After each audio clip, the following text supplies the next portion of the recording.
दोस्तों, इस वीडियो को देखने से पहले मैं आपको बता दूं कि यदि आपने मेरा पहला वीडियो यानी इसका वर्णमाला का भाग एक यदि नहीं देखा हो तो आप उसको भी देख लीजिएगा। प्लेलिस्ट में आपको मिल जाएगा, हिंदी के प्लेलिस्ट में आपको मिल जाएगा, ठीक है।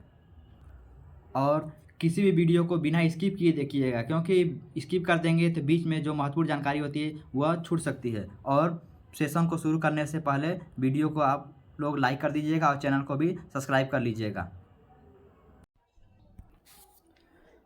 हेलो दोस्तों, नमस्कार, प्रणाम। मैं Sonu sir one day exam गुरु चैनल पर आप सभी का स्वागत करता हूं।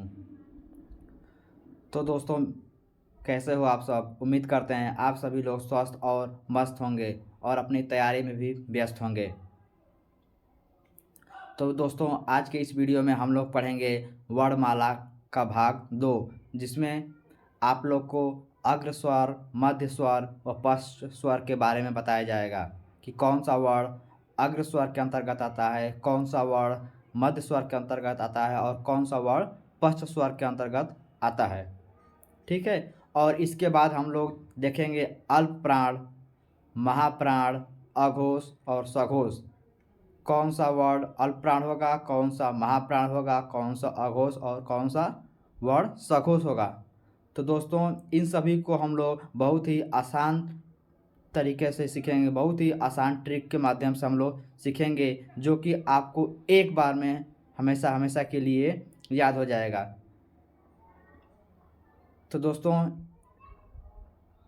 आगे चलने से पहले हम लोग पीछे यानी भाग 1 में जो कुछ भी पढ़े हैं उसके बारे में थोड़ा सा हम लोग रिकॉल कर लेते हैं। दोस्तों, हम लोग कल के वीडियो में हम लोग पढ़े थे वर्णमाला। वर्णमाला यानी वर्णों की माला, यानी अ से अह तक और क से ज्ञ तक में कितने वर्ण हैं, कितने अक्षर आते हैं, ठीक है। तो हम लोग पढ़े थे ध्वनि। ध्वनि किसे कहते हैं?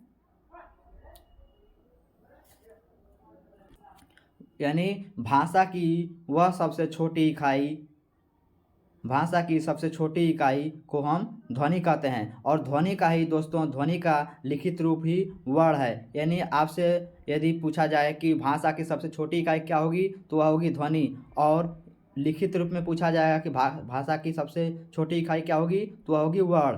तो यानी आपको जैसा प्रश्न में दिया रहेगा, यानी विकल्प में आपको वर्ण दिया रहेगा तो वर्ण, या नहीं तो ध्वनि दिया रहेगा तो आप ध्वनि पर टिक लगाइएगा।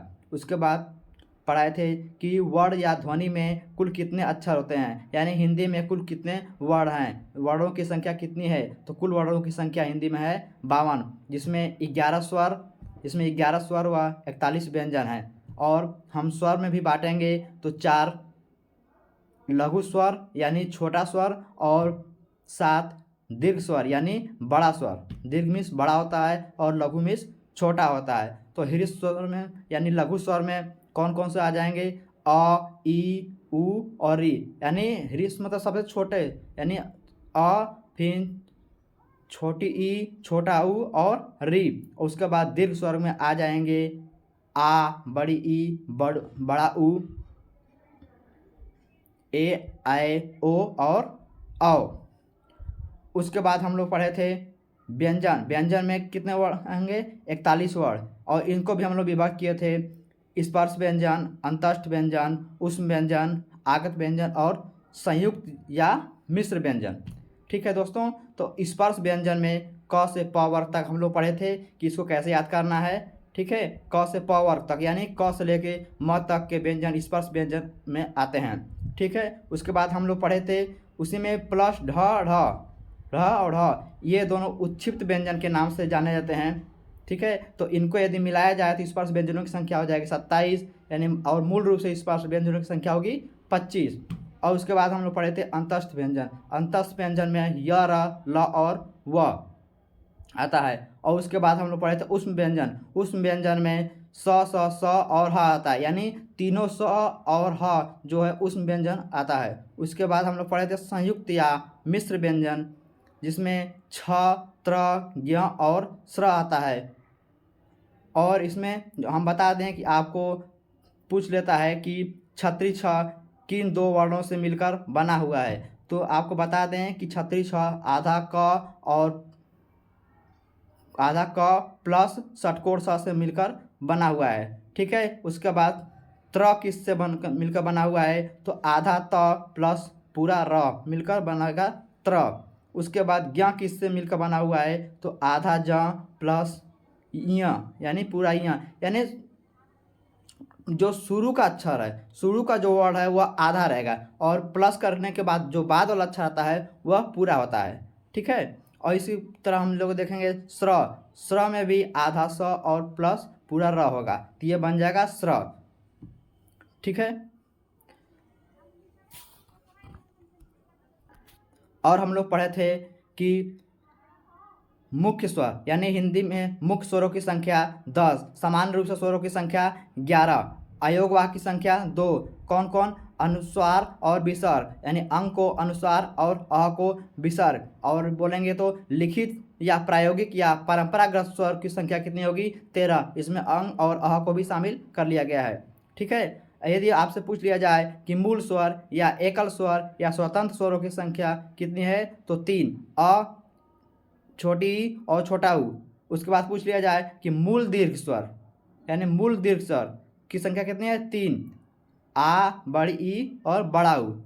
यानी आपसे जब मूल दीर्घ स्वर पूछा जाए तो उसकी संख्या 3 होगी, यदि दीर्घ स्वर पूछा जाए तो उसकी संख्या 7 होगी। और उसके बाद आता है अर्ध स्वर, य और व, ये दोनों अर्ध स्वर के अंतर्गत आते हैं। उसके बाद आपसे पूछा था अनुनासिक। अनुनासिक यानी जैसे आता यानी जो नाक की सहायता से बोली जाती है उसे अनुनासिक बोलते हैं। यानी इसका मात्रा है चंद्र बिंदु। क्या? चंद्र बिंदु। उसके बाद दोस्तों हम लोग पढ़े थे व्यंजन के बारे में कि व्यंजन जो है स्वर की सहायता से बोली जाती है। व्यंजन का उच्चारण स्वरों की सहायता से होता है और हिंदी में मुख्य व्यंजनों की संख्या जो है 33 है, जिसमें 25 स्पर्श व्यंजन, 4 अंतस्थ व्यंजन और 4 ऊष्म व्यंजन। ठीक है, और उसके बाद हम लोग पढ़े थे स्पर्श संघर्षी। स्पर्श संघर्षी भी 4 होते हैं। स्पर्श संघर्षी की संख्या 4, च, छ, ज और झ। और आपसे पूछ लिया जाए कि संघर्षी या ऊष्म संघर्षी, इसकी भी संख्या होगी 4। कौन कौन से? स और ह, यानी जो ऊष्म व्यंजन आते हैं उसको आप संघर्षी या ऊष्म संघर्षी व्यंजन कह सकते हैं। ठीक है, यानी स्पर्श संघर्षी बोला जाएगा तो च, छ, ज, झ, और ऊष्म संघर्षी या संघर्षी बोला जाएगा तो स और ह। उसके बाद हम लोग सीखे थे वर्ग कि वर्ग कितने होते हैं। तो हिंदी में वर्गों की संख्या है 5। कौन कौन से? क वर्ग, च वर्ग, ट वर्ग, त वर्ग और प वर्ग। क वर्ग में क से अंग तक, च वर्ग में च से य, ट वर्ग में ट से अड़ तक, त वर्ग में त से न तक और प वर्ग में प से म तक। इसको हम लोग कैसे याद किए थे? तो इसका ट्रिक था कतम दो।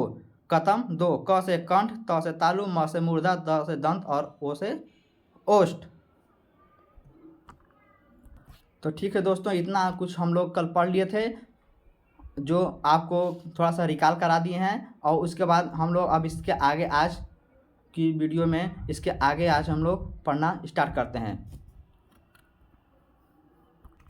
तो दोस्तों वीडियो स्टार्ट करने से पहले यदि आप अभी तक मेरा चैनल सब्सक्राइब नहीं किया हो तो प्लीज़ चैनल को अभी जाकर सब्सक्राइब बटन पर क्लिक करें और चैनल को सब्सक्राइब करें और लाइक करें और अपने दोस्तों को भी शेयर करें। तो चलिए दोस्तों, हम लोग समय को न गंवाते हुए अब आगे की हम लोग शुरुआत करते हैं, क्योंकि दोस्तों कहा जाता है कि समय में देरी करने से समय उसके रस को पी जाता है। तो इसी जोश के साथ हम लोग आगे की शुरुआत करते हैं। तो दोस्तों आज हम लोग पढ़ेंगे उच्चारण की दृष्टि से स्वरों का वर्गीकरण, यानी कौन सा स्वर का उच्चारण स्थान क्या है, कौन सा स्वर अग्र है, कौन सा मध्य, कौन सा पश्च है, कौन सा समृद्ध है, कौन सा अर्ध समृद्ध है, कौन सा अर्ध विवृत है, कौन सा विवृत स्वर है। तो आइए हम लोग कॉलम बना लेते हैं। तो दोस्तों अर्ध समृद्ध क्या है? अर्ध समृद्ध। अर्ध समृद्ध में क्या आता है दोस्तों? छोटी ई, और छोटी ई आता है, और क्या आता है, छोटा ऊ। क्या आएगा, छोटा ऊ। और समृद्ध स्वर में क्या आएगा दोस्तों, बड़ी ई। क्या, बड़ी ई और बड़ा ऊ, बड़ी ई और बड़ा ऊ। उसके बाद आता है दोस्तों अर्ध विपरीत। अर्ध विपरीत में क्या आएगा, ए। अर्ध विपरीत में क्या आएगा, ए, और विपरीत में क्या आ जाएगा, ए। ठीक, और अर्ध विपरीत में आएगा अ, मध्य में आएगा अ, और अर्ध विपरीत में पश्च में आएगा आ और ओ। क्या, ओ।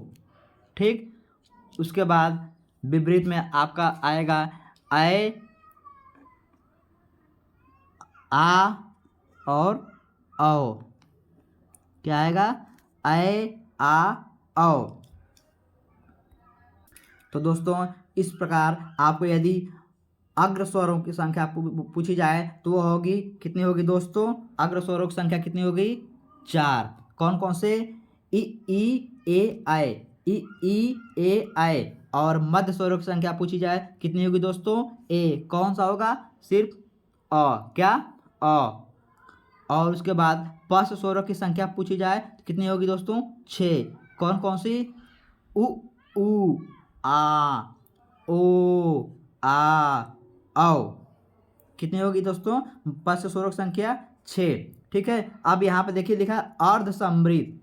अर्ध समृद्ध, अर्ध समृद्ध में ई और उ आता है, यानी छोटी ई और छोटा उ अर्ध समृद्ध आएगा। और समृद्ध स्वर में क्या होगा, बड़ी ई और बड़ा उ। अर्ध विपरीत क्या होता है, ए, अ, आ, ओ। और उसके बाद विपरीत स्वर क्या होगा, ऐ, आ, औ।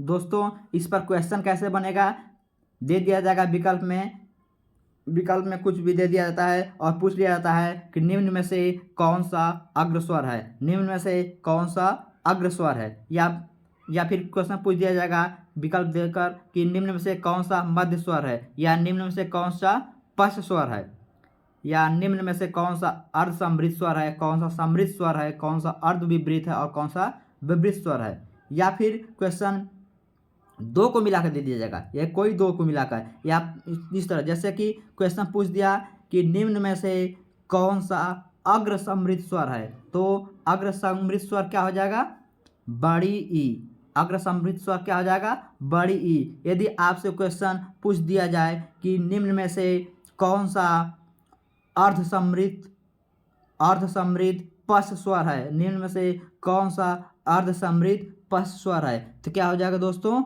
छोटा ऊ। यदि आपसे क्वेश्चन पूछ लिया जाए कि निम्न में से कौन सा अर्ध विपरीत मध्य स्वर है, अर्ध विपरीत मध्य स्वर है, तो क्या बोलेंगे दोस्तों, अ। तो दोस्तों अब आगे हम लोग पढ़ेंगे स्वरों का उच्चारण स्थान, कि कौन सा स्वर का उच्चारण स्थान क्या है, किस स्वर का उच्चारण स्थान कंठ, तालु, दंत, मूर्धा या ओष्ठ होगा, या क्या होगा। तो आइए हम लोग आगे पढ़ते हैं।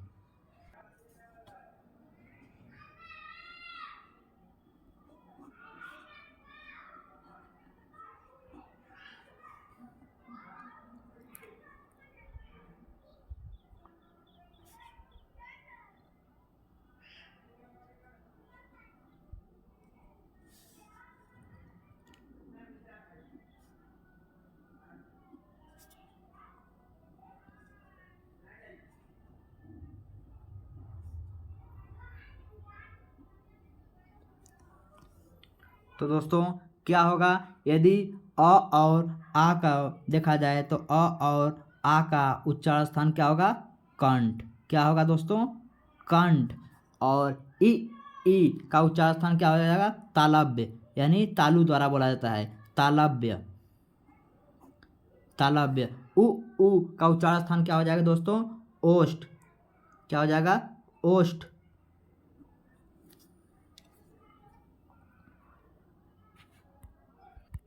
तो दोस्तों आइए अब हम लोग देखते हैं कि री का उच्चारण स्थान क्या होगा।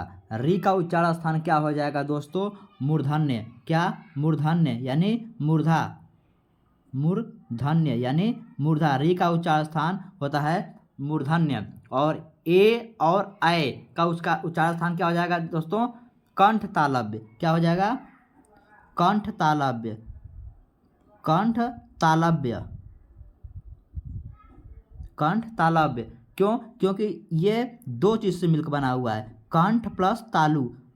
कंठ प्लस तालु, इसलिए इसको कंठ और ताला बोला जाएगा क्योंकि यह कंठ और तालु दोनों को मिलाकर के बोला जाता है, इसलिए ए और आय को कंठ तालव्य बोलते हैं। इसी तरह ओ और ओ को क्या बोलेंगे? ओ और औ को क्या बोलेंगे? कंठ ओष्ठ। क्या? कंठ ओष्ठ। कंठोष्ठ। कंठोष्ठ। क्या? कंठोष्ठ, क्योंकि यह कंठ प्लस ओष्ठ, कंठ प्लस ओष्ठ से मिलकर बना हुआ है। यह कंठ और ओष्ठ से मिलकर बना हुआ है, इसलिए कंठोष्ठ। तो आपको पता हो गया कि अ का उच्चारण स्थान कंठ, ई तालव्य, उ ओष्ठ, री मूर्धन्य, ए ऐ कंठ तालव्य, ओ कंठ ओष्ठ। दोस्तों इसको यदि और विस्तृत में हम लोग समझेंगे तो ए यानी ए कैसे बनता है दोस्तों? तो अ और प्लस ई, अ प्लस ई से मिलकर बनता है दोस्तों क्या? ए। और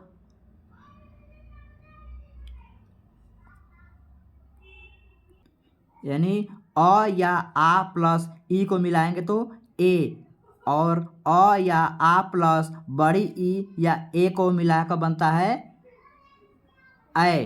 ठीक है, तो आपको पता चल गया होगा कि कंठ यानी अ आ क्या है? कंठ। अ आ कंठ, और ई क्या हो गया? तालु। इसीलिए ए और ऐ इन वर्णों से मिलकर बना हुआ है, इसलिए इनको कंठ तालव्य कहते हैं। इसी तरह ओष्ठ का भी देख लीजिए।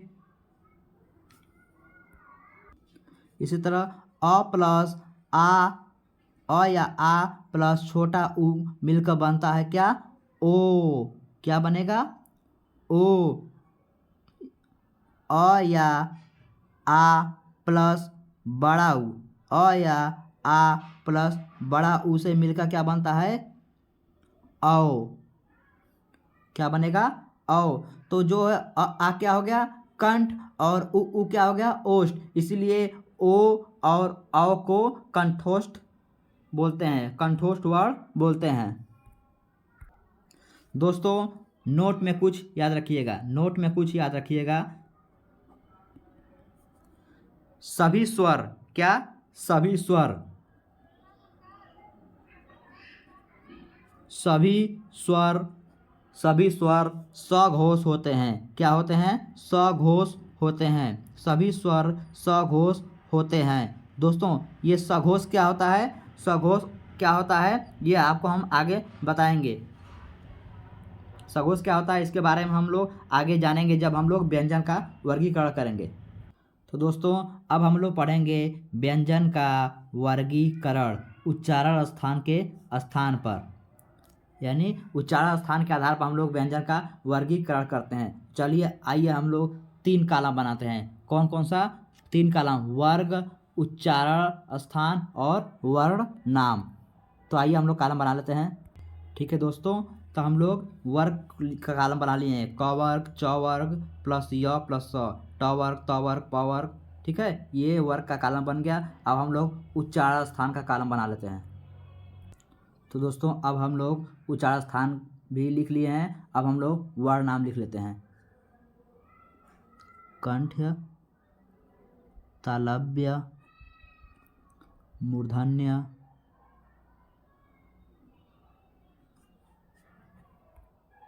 तो दोस्तों इस प्रकार हम लोग देख लेते हैं कि क वर्ग का उच्चारण स्थान क्या होगा दोस्तों? कंठ। कंठ यानी गला, कंठ यानी गला। और इसका वर्ण नाम क्या होगा? कंठ्य, कंठ्य। और दोस्तों फिर नेक्स्ट है च वर्ग। च वर्ग प्लस जो अंतस्थ में य और स, य और स आता है, वो क्या हो जाएगा, तालु। तालु के छत का पिछला भाग, ठीक है। और जिससे वर्ड नाम क्या हो जाएगा, तालव्य। ट वर्ग प्लस ढ जो आता है और प्लस षटकोण स क्या हो जाएगा, मूर्धा।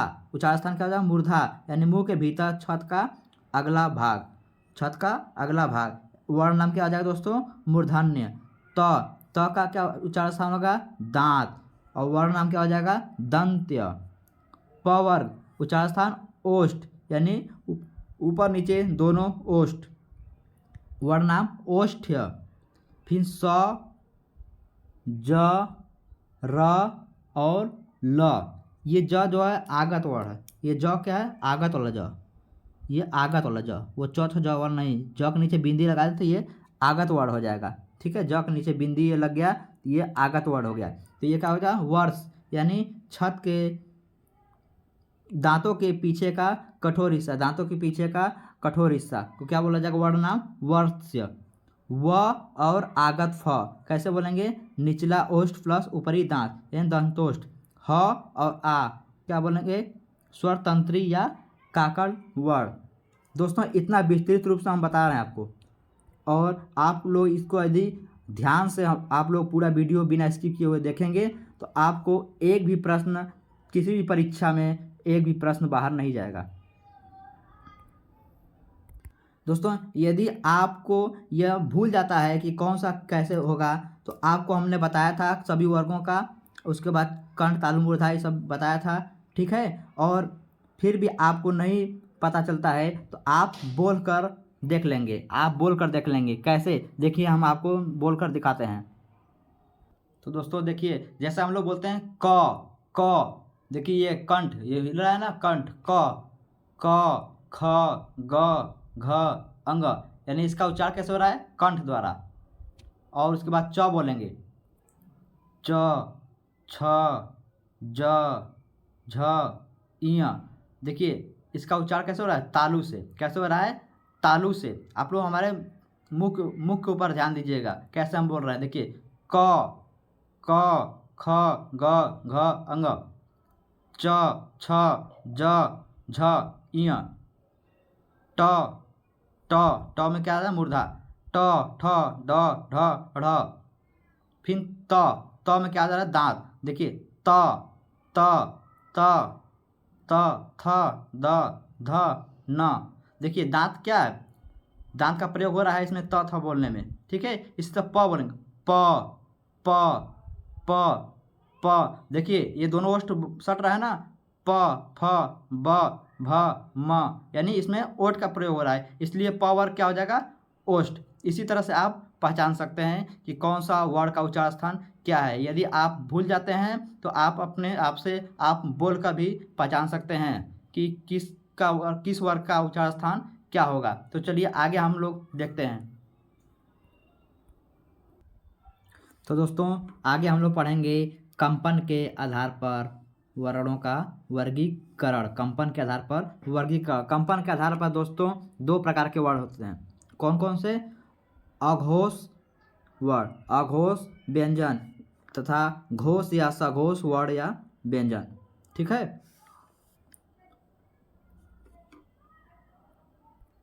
तो दोस्तों अघोष व्यंजन, अघोष व्यंजन के अंतर्गत कौन कौन से वर्ण आएंगे, पहला, यानी प्रत्येक वर्ग का पहला वर्ण, प्रत्येक वर्ग का पहला व दूसरा वर्ग, अच्छा ठीक है, प्रत्येक वर्ग का पहला व दूसरा अक्षर जो है अघोष व्यंजन होगा। क्या, अघोष व्यंजन। और तीसरा, चौथा और पांचवा क्या होगा, सघोष या घोष व्यंजन होगा, ठीक है।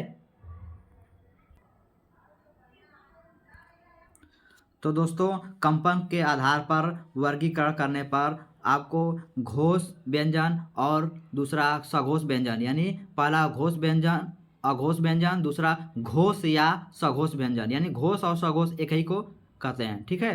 तो कैसे याद करेंगे, देखिए पहले क्या आता है, अघोष, अ क्या है, स्वर है, और पहले क्या आएगा, स्वर, उसके बाद क्या आता है, व्यंजन। तो अघोष में क्या है, अ स्वर है, और घोष या सघोष में क्या है, कौन सा है, व्यंजन से शुरुआत हो रहा है, इसीलिए अघोष, यानी पहले स्वर से शुरुआत हो रहा है। तो प्रत्येक वर्ग का पहला व दूसरा अक्षर अघोष व्यंजन होगा, और उसके बाद तीसरा, चौथा और पांचवा अक्षर सघोष व्यंजन होगा। यानी प्रत्येक वर्ग का पहला दूसरा अक्षर अघोष व्यंजन, प्रत्येक वर्ग का तीसरा चौथा पांचवा अक्षर घोष या सघोष व्यंजन होगा।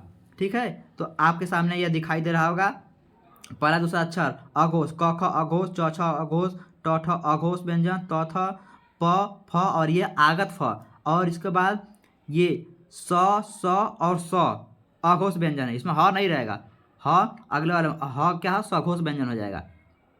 उसके बाद देखिए प्रत्येक वर्ग का अंतिम तीन अक्षर क्या हो गया, घोष व्यंजन, अंतिम तीन अक्षर घोष व्यंजन, इसमें ढ ढ भी शामिल है। ठीक है, उसके बाद य र ल व यानी अंतस्थ व्यंजन और प्लस ह क्या हो जाएगा, सघोष व्यंजन। ठीक है, और इसी के साथ दोस्तों जो है तो इनकी संख्या कितनी हो गई, अघोष व्यंजन, अघोष व्यंजन कुल संख्या कितनी होगी दोस्तों, 14, कितने 14। सघोष व्यंजन कितनी संख्या कुल है, 23, कितनी होगी दोस्तों, 23। उसके बाद दोस्तों इसी के आगे हम लोग स्वर ले लेते हैं, क्या, इसी के आगे हम लोग लेते हैं स्वर, प्लस क्या कर देंगे, स्वर, सभी स्वर भी क्या है, सघोषी तो हैं, सभी स्वर भी सघोषी तो हैं। तो इसी में यदि हम लोग सघोष करेंगे तो स्वर क्या कितने हो गए, 11। उसके बाद प्लस ये 23 क्या हो गए, 23 घोष व्यंजन हो गया, कुल मिलाकर 34, कितने हो गए, कुल मिलाकर 34। यानी स्वरों को मिलाकर घोष व्यंजनों की संख्या होगी 34, स्वरों को छोड़कर घोष या सघोष व्यंजनों की संख्या होगी 23, यानी 23। ठीक है, अब आगे हम लोग देखेंगे प्राण के आधार पर, प्राण यानी श्वास, यानी हम सांस के आधार पर देखेंगे कि कौन सा व्यंजन को बोलने में, कौन से व्यंजन को उच्चारण में कम प्राण, कम हवा की आवश्यकता होती है, और कौन से व्यंजन को बोलने में अधिक हवा की आवश्यकता होती है। ठीक है, तो आइए हम लोग अल्प प्राण और महाप्राण के बारे में भी जान लेते हैं। तो दोस्तों इस प्रकार हम लोग श्वास और प्राण के आधार पर भी व्यंजनों का वर्गीकरण कर लेते हैं। देखिए प्राण के आधार पर व्यंजन का वर्गीकरण दो प्रकार से होता है, अल्प प्राण, प्राण यानी श्वास यानी सांस जो जिसको हम लोग बोलते हैं, इस प्राण यानी अल्प प्राण। ठीक, उसके बाद महाप्राण। अल्प प्राण में कौन कौन से व्यंजन आएंगे, प्रत्येक वर्ग के पहला, तीसरा और पांचवा वर्ग, यानी प्रत्येक वर्ग का पहला, तीसरा और पांचवा अक्षर अल्प प्राण होता है, और दूसरा और चौथा अक्षर क्या होता है, महाप्राण। इसमें भी कैसे याद रखेंगे हम लोग, भ्रम न होकर कि कौन सा अल्प प्राण होगा कौन सा महाप्राण होगा। तो हम लोग पहले इसमें भी क्या आ रहा है, पहले अल्प आ रहा है, यानी इसमें भी पहले स्वर से ही शुरुआत हो रहा है, उसके बाद महा यानी म क्या है, व्यंजन वर्ण, यानी पहले स्वर वर्ण आता है फिर व्यंजन वर्ण आता है। तो इसलिए इसमें भी पहले क्या हो जाएगा, अल्प प्राण, और उसमें भी क्या था, पहले अघोष आया था, और इसमें क्या पहले आएगा, अल्प प्राण, उसमें अघोष, फिर इसमें अल्प प्राण, उसमें सघोष आया था, इसमें महाप्राण। ठीक है, तो इसमें क्या आएगा, इसमें जो है जो विषम स्थान पर, यानी 1, 3 और 5, यानी पहले, तीसरे और पांचवें नंबर पर, ठीक है, विषम स्थानों पर, यानी 1, 3 और 5, यानी 135 याद रखेंगे। और महाप्राण के लिए क्या याद रखेंगे, 2, 4, 2, 4, क्या 2, 4 यानी 24, क्या याद रखेंगे, 24। ये कोड है, ट्रिक है। ठीक, ये ट्रिक है याद करने का, यानी 135 यानी पहला, तीसरा और पांचवा अक्षर अल्प प्राण, 24 यानी दूसरा चौथा अक्षर महाप्राण होगा। जैसे कौन कौन सा अक्षर हो जाएगा, देख लीजिए। तो दोस्तों आप देख रहे होंगे कि अल्प प्राण में पहला, तीसरा और पांचवा अक्षर, प्रत्येक वर्ग का पहला, तीसरा और पांचवा अक्षर अल्प प्राण, और दूसरा चौथा अक्षर महाप्राण होगा। जैसे क ग अंग अल्प प्राण, च ज इ अल्प प्राण, ट ढ, और ये ढ़ होता है जो लड़का में ढ़ होता है ना, वो वाला ढ़, और फिर त द न, प ब म, ये क्या हो गया, अल्प प्राण। और इसके साथ ही जो अंतस्थ व्यंजन होता है, य र ल व, अंतस्थ व्यंजन जो य र ल व होता है वह भी क्या है, अल्प प्राण होता है। इसमें दूसरा अक्षर और चौथा अक्षर, इसके साथ ही ढ जो होता है, इसे बुढ़िया में ढ लिखा जाता है ना, तो ये ढ है, ये और प्लस उष्म व्यंजन जो है महाप्राण में आता है। तो दोस्तों उम्मीद करते हैं आप लोग को अल्प प्राण और महाप्राण भी समझ में आ गया होगा। तो दोस्तों इसको बहुत ही ये बहुत ही इम्पॉर्टेंट है, ये बहुत ही इम्पॉर्टेंट है, ठीक है। ये और ऊपर जो ये आपको सगो दिखाया गया था, ये भी बहुत ही इम्पॉर्टेंट है, ठीक है। इनसे और इन दोनों से भर भर के क्वेश्चन एग्जाम में पूछे गए हैं, ठीक है दोस्तों। तो इसको आप लोग बहुत ही अच्छे से याद कर लीजिएगा। उम्मीद करते हैं कि आप लोग को सब कुछ समझ में आ रहा होगा। तो दोस्तों यदि आपको मेरा वीडियो अच्छा लग रहा होगा तो प्लीज़ अभी चैनल को सब्सक्राइब करें, अभी अपने चैनल को सब्सक्राइब करें। यह चैनल मेरा ही नहीं है, यह आपका चैनल है दोस्तों, इसको आप लोग सब्सक्राइब करिए। आपके सब्सक्राइब करने से दोस्तों मेरा उम्मीद जगता है और मैं और भी नए नए ट्रिक के माध्यम से आप लोग को नया नया चीज़ देता रहूँगा।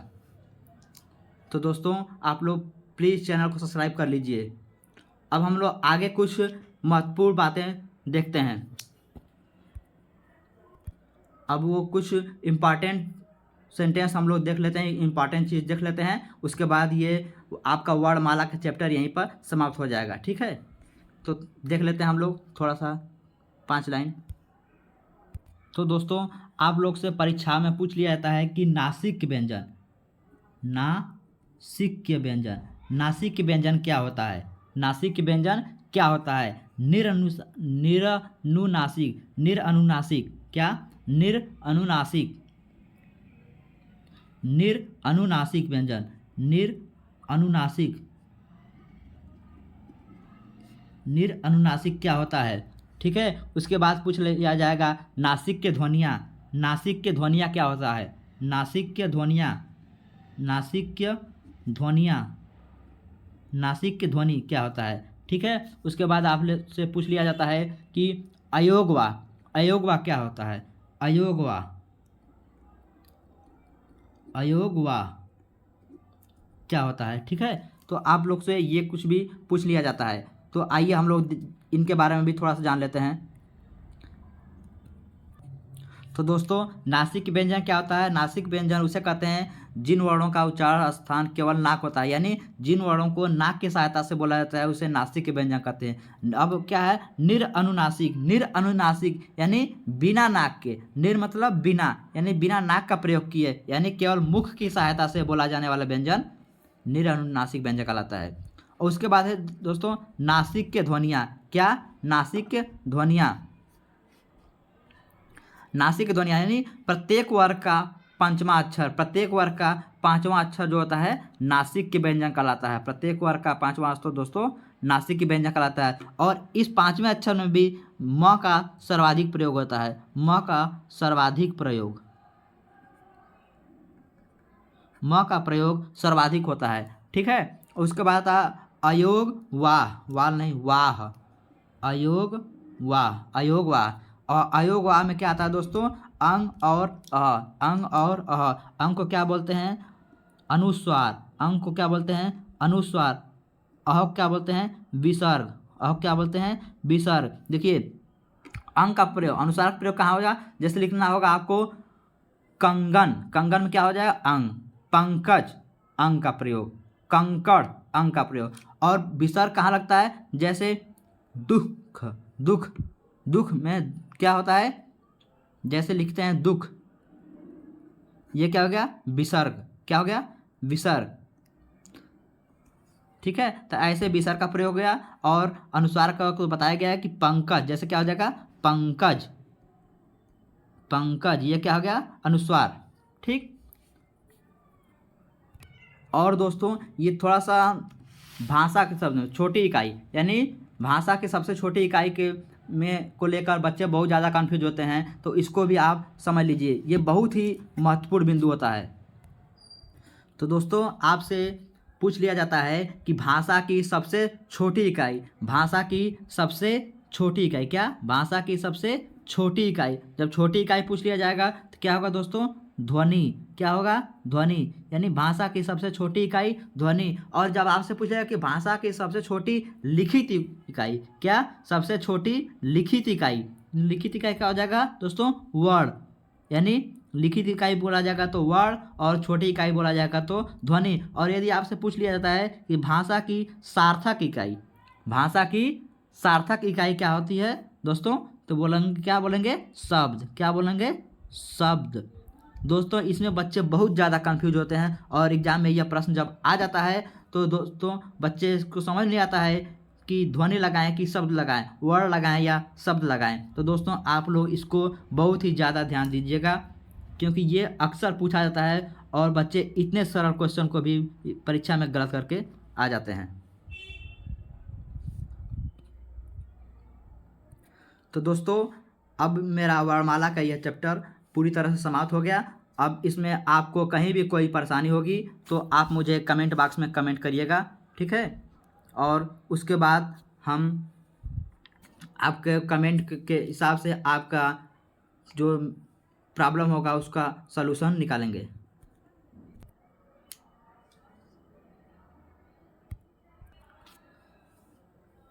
तो दोस्तों मेरा यह वीडियो कैसा लगा आप कमेंट बॉक्स में कमेंट जरूर करिएगा, क्योंकि आपके कमेंट से ही हम इसमें और कुछ भी सुधार लाएंगे। और आपने अभी तक मेरा चैनल सब्सक्राइब नहीं किया हो तो प्लीज़ मेरा चैनल सब्सक्राइब कीजिए, क्योंकि आप लोग के सहयोग से ही हमें उत्साह मिलेगा, और जब मुझे उत्साह मिलेगा तो मैं और भी नए नए तरीक़ों से नई नई जानकारियों को लेकर आपके समक्ष प्रस्तुत होऊंगा, ठीक है? तो तब तक के लिए नमस्कार, बाय, जय हिंद।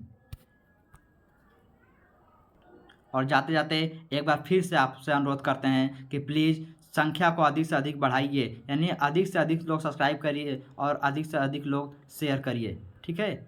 धन्यवाद।